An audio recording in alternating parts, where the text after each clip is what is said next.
каждой стране должно быть не меньше 60% территории быть заняты именно дикой природой, не разрушенной.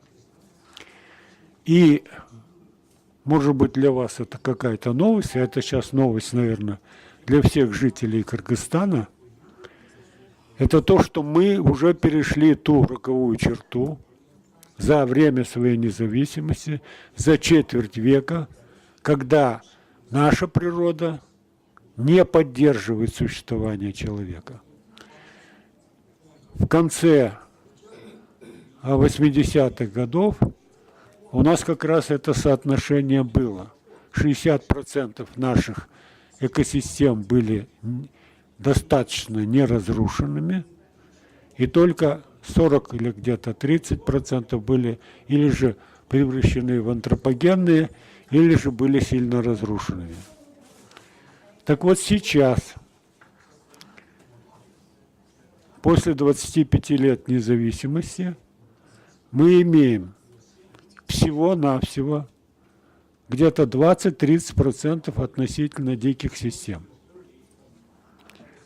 То есть мы потеряли, так сказать, экосистемную основу вообще воспроизводства жизни на территории нашей страны.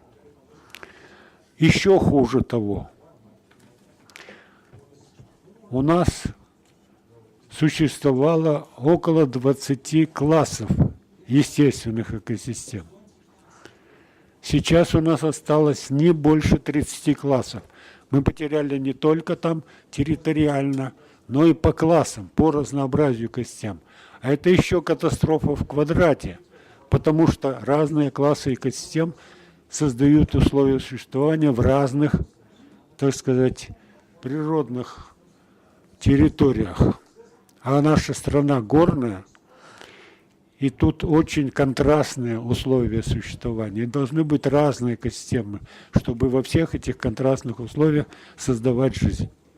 Теперь больше чем наполовине мы не имеем нарушенных экосистем, и оставшиеся неразрушенные экосистемы, около половины, перестали вообще существовать. То есть мы сейчас движемся к той катастрофе, которая разразилась на Ближнем Востоке и в Африке. И теперь нашим вождям и нашему замечательному агентству, прошу прощения, если это кого задевает, агентству охраны окружающей среды, значит, нужно указать, куда мы должны бежать с этой территории. Потому что скоро здесь будет делать нечего живому человеку.